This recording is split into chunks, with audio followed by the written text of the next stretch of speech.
Hello, children. Welcome back. Today we'll be learning from English Beehive, Chapter 4. The name of the chapter is A Truly Beautiful Mind. So, before we go into the lesson, let's have it on the 4 tool things here. It is said, what do you think when you hear the word genius? Who is actually a genius, and what are the qualities you do think a genius should have? So these are the questions that is rising here before the lesson starts, and here we'll be finding out the answers for our questions, and especially this lesson is related to the genius Albert Einstein. So let's start the lesson. Albert Einstein was born on 14 March 1879 in the German city of Ulm, without any indication that he was destined for greatness. On the contrary, his mother thought Albert was a freak. To her, his head seemed much too big. So Albert Einstein का जन्म जो है 14 मार्च 1879 को हुआ था, और उनके जन्म के जो है वो एक असाधारण सा था। जिस प्रकार से उनका जन्म हुआ, उनके शारीरिक का गठन था, उनकी मम्मी भी एक प्रकार से इस प्रकार से बोलने लगी कि ये तो अजीब किस्म का है, क्योंकि इनका सिर ज़रूरत से ज़्यादा बड़ा है। और जब वो 2.5 साल का था, यानी कि 2.5 years, तब तक वो कुछ बोल नहीं पा रहा था, उनके मुंह से कोई शब्द नहीं निकाल रहे थे। और जब वो बोलना शुरू किया तो हर बार वो हर एक शब्द को 2 बार बोलता था। तो उसी प्रकार से उनकी जन्म और उनकी जो जीवन है शुरुआत हुआ। Einstein did not know what to do with other children. और जैसे वो बड़ा होने लगा, बच्चे उनके साथ खेलने के लिए आते थे, लेकिन उनको ये पता नहीं था कि बच्चों के साथ आखिर करना क्या है, और वो बच्चों के साथ एक्चुअली खेल नहीं पाता था। तो बाकी बच्चे उसे जो है वो ब्रदर बोरिंग के नाम से उनको बुलाया करते थे, उनके मजाक उड़ाया करते थे, और इसीलिए ज़्यादातर समय वो खुद ही खेल लेता था, वो खुद अपने आप खेलता था। So specially loved mechanical toys. जो मैकेनिकल टॉयज़ उसे बहुत पसंद था। और उसकी न्यू बॉर्न सिस्टर को एक बार देखते हुए, जिनका नाम था मजा, उन्होंने ये कहा कि फ़ाइन कि उनका जन्म तो हो गया, लेकिन व्हील्स कहाँ हैं, यानी कि उनको जाने के लिए चक्के कहाँ हैं, व्हील्स कहाँ हैं, उनका सवाल ये हो गया। सो हेडमास्टर भी, जहाँ वो पढ़ाई वो शुरू हुआ उनके हेडमास्टर भी एक बार उनके मम्मी पापा से इस प्रकार बताए कि आप उन्हें किसी भी प्रोफेशन में क्यों ना डालें, वो किस काम का नहीं है, क्योंकि उन्हें कभी भी सक्सेस मिलने वाला नहीं है, उनको किसी भी फील्ड में, किसी भी प्रोफेशन में कामयाबी नहीं मिलेगा।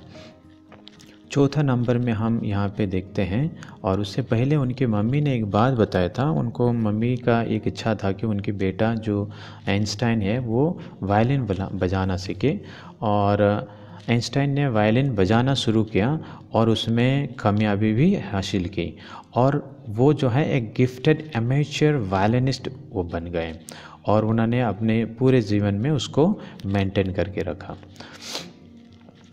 एल्बर्ट आइंस्टाइन जो है वो बुरा आदमी नहीं था। वो स्कूल जो है मुनिच में जो स्कूल था वहाँ पर वो गया, और उनकी फैमिली जो है वहाँ पे शिफ्ट हुए थे जब उनका 15 months ओल्ड हो रहा था। And scored good marks in almost every subject. Einstein hated the school's regimentation and often clashed with his teachers। और वहाँ की जो स्कूल के रूल्स रेगुलेशन से वो थोड़े ज़्यादा सख्त थे, और इसीलिए वो कभी अपने टीचर्स के साथ उनकी जो है विवाद हो जाता था। So at the age of 15 Einstein felt so stifled that he left the school for good. तो वहाँ पे उनको कुछ 15 साल जब हो रहा था उनको, तो उन्होंने वहाँ पे कुछ घुटन से महसूस किया उनके स्कूल के तौर तरीके को लेके, और वहाँ उन्होंने उस स्कूल को कुछ अच्छा काम के लिए छोड़ दिया। सो वो वहाँ पे जो है उनकी फैमिली जो है वो जस्ट 1 साल पहले ही आए थे। So Albert parents had move to Milan and left their son with relatives. सो वहाँ पे उनकी पेरेंट्स जो है उन्हें अपने रिलेटिव्स के पास छोड़ के वो उनकी मम्मी पापा जो हैं वो मिलन की ओर चले गए थे, यानी कि दूसरी जगह वो शिफ्ट हो गए थे। सो बहुत सारे लंबे डिस्कशन के बाद Einstein got his wish to continue his education in German speaking Switzerland in a city which was more liberal than Munich. तो वहाँ पे बहुत सारे डिस्कशन के साथ उनके मम्मी और उनके रिलेटिव्स के साथ उनको दाखिला मिला है एक जर्मन स्पीकिंग एक स्कूल में जहाँ एजुकेशन उनका कंटिन्यू करने के लिए। और वो जो जगह था वो मुनिच में था। सो आइंस्टाइन जो है was highly gifted in mathematics and interested in physics. So Einstein was not only interested in mathematics but also he was so much interested in physics, and after finishing school he decided to study at a university in Zurich. और school की समाप्ति के बाद, यानी कि school की पढ़ाई होने के बाद, और ज़ूरिक में जो यूनिवर्सिटी था वहाँ पे वो पढ़ने का इच्छा रखता था। But science was in the only thing that appealed to the dashing young man with the walrus moustache. So science सिर्फ सब्जेक्ट उनके लिए नहीं था, लेकिन वो और भी सब्जेक्ट थे, जैसे कि मैथमेटिक्स था और जैसे म्यूज़िक में भी उनका इंटरेस्टेड था। इसी प्रकार से उनके इंटरेस्ट सिर्फ साइंस में नहीं, कई और विषयों में भी उनके इंटरेस्टेड था।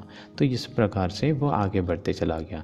यहाँ पे 7वें नंबर पर हम देखते हैं कि he also felt a special interest in A fellow student, जो उनके साथ पढ़ती थी, एक लड़की थी जिनके नाम था मेलेविया मैरिक। और वो मेलेविया मैरिक जो है थोड़ी सी चतुर भी थी। और this young serf had come to Switzerland because the university in Zurich was one of the few in Europe where women could get degree।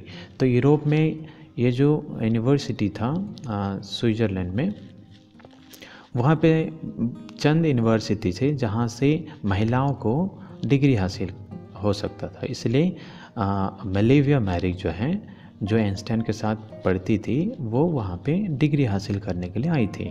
So Einstein saw in her an ally against the philistines. सो वहाँ पे उन्होंने उनके साथ देखा और उनको लगा कि वो दोनों जो है मिलके फिलिस्टाइन लोग जो वहाँ पे थे, जो फैमिली लोग उनके विरोध करते थे, उनके फिलिस्टाइन लोगों के विरोध में वो खड़े हो सकता था। अब हम देखते हैं The couple fell in love. Letters survive in which they put their affection into words. So mixing science with tenderness. Road Einstein ने एक बार इस प्रकार लिखा कि उनके दोनों के मन जो है मिलने लगे और वो प्रेम में पड़ गए, और उनको इस प्रकार से वार्तालाप हुआ कि वो आगे जाके जो रिलेटिविटी को है वो एक विक्टोरियस कंक्लूजन में ला सकता है। So in 1900 at the age of 21 Albert Einstein was a university graduate and unemployed. So 1900 में वो 21 साल का हो चुका था, उनके ग्रेजुएट समाप्त हो चुके थे, लेकिन वो अनएम्प्लॉयड था। So he worked as a teaching assistant, gave private lessons and finally secured a job in 1902 as a technical expert in the patent office in Bern. While he was supposed to be assessing other people's inventions,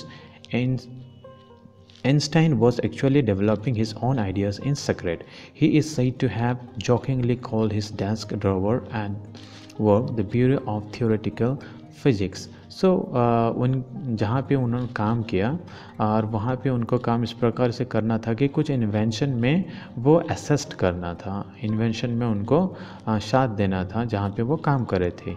इनके साथ साथ वो गुपचुप से अपने ideas के ऊपर भी वो काम कर रहे थे आइंस्टाइन, और उनके मजाक भी कुछ लोग उड़ा रहे थे, जो उनकी जो फेलो मेट्स हैं वो उनकी मजाक भी उड़ाया करते थे और बता रहे थे कि वो तो ब्यूरो ऑफ थियोरेटिकल फिजिक्स हैं।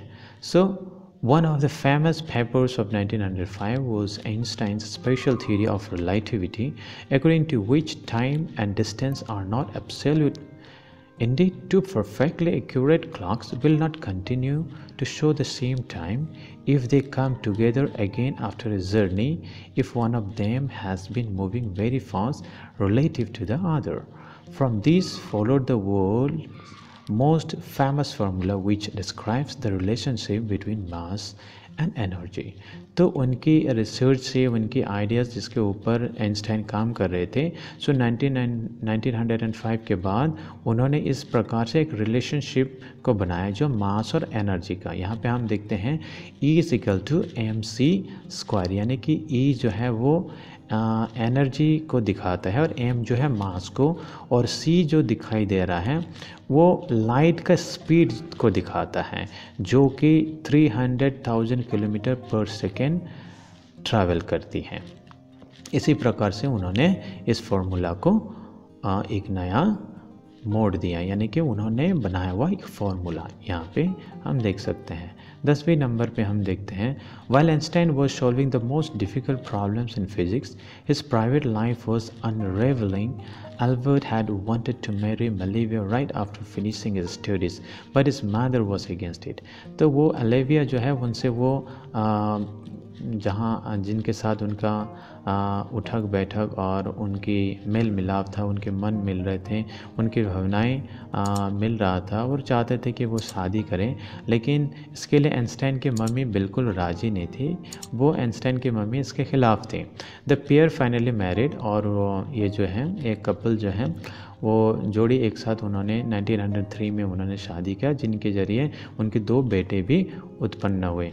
और जैसे शादी हुआ और बच्चे हो गए तो मेलिविया जो है वो अपनी एम्बिशन जो है उससे वो उनको लगा कि वो एम्बिशन को खो रही है और वो बिल्कुल हाउसवाइफ बन के नाखुश रहती थी। और कुछ सालों बाद 1919 में उनकी डिवोर्स भी हो गई, यानी कि आइंस्टाइन और मेलिविया का तलाक हो गया। और उसी साल आइंस्टाइन जो है अपनी कज़िन एल्सा से शादी भी कर लिया उसी साल। So Einstein new personal chapter coincided with his rise to world fame. So in 1915 he had published his general theory of relativity. An eclipse of the sun in 1919 brought proof that it was accurate. Einstein had correctly calculated in advance the extent to which the light from fixed stars would be deflected through the sun's gravitational field. The newspapers proclaimed his work as a scientific revolution. So उनका जो relativity के ऊपर काम था वो 1950 से लेकर 1919 में ये सिद्ध हो गया कि जो रिलेटिविटी के फॉर्मूलास जो इन्होंने निकाला था और जो उन्होंने कहा था कि light from fixed stars would be deflected through the sun's gravitational field, और ये सिद्ध हो गया। So Einstein received the Nobel prize for physics in 1921. So he was showered with honors and invitation from all over the world and lauded by the press. और उनका जो है बहुत सारे सम्मान, नोबेल प्राइज़ उनको मिला और बहुत सारे इनविटेशन पूरी दुनिया भर से उनको मिला और उनकी चर्चा जो है पत्रकार में और इसी प्रकार से उनकी चर्चा बहुत सारी जगह में होने लगा। अब 14 पॉइंट में हम देखते हैं, व्हेन द नाजीज, जब नाजी वहाँ पे जर्मन 1933 में वो पावर में आ गए, तब आइंस्टाइन जो है वो यूनाइटेड स्टेट्स को वो चला गया। सो 5 साल के बाद the discovery of nuclear fission in Berlin जो जर्मनी में है, वहाँ पे न्यूक्लियर फिशन जब डिस्कवर किया गया, अमेरिकन फिजिसिस्ट इन एन अप्रोर, यानी कि अमेरिकन फिजिसिस्ट लोग जो थे वो घबरा गए। So many of them had fled from fascism just as Einstein had, and now they were afraid the Nazis could build and use an atomic bomb. और उनको नजिस लोग जो वहाँ पे अमेरिकन फिजिसिस्ट थे उनको ये डर था कि नाजी जो पावर में आए थे 1933 में, ये अमेरिकन फिजिसिस्ट को ये डर था कहीं इसी तरीके को इस्तेमाल करते हुए नाजी एक एटम बम बना के इस्तेमाल ना कर दें। So at the urging of a colleague, Einstein wrote a letter to the American President Franklin D. Roosevelt उस समय पे अमेरिका में एक प्रेसिडेंट जो फ्रैंकलिन डी रूजवेल्ट था, वो वहाँ पे प्रेसिडेंट हुआ करते थे। और आइंस्टाइन ने एक लेटर लिखा उनकी जो कॉलीग है उनके कहने पर, और उन्होंने वहाँ पे उनको वार्न किया कि एक जो बॉम्ब है, एक सिंगल बॉम्ब, एटॉमिक बॉम्ब जो है, वो बिल्कुल एक पोर्ट को ख़त्म कर सकता है, उससे जुड़ा हुआ सारे इलाकों को भी वो तहस नहस बिल्कुल ख़त्म कर सकता है।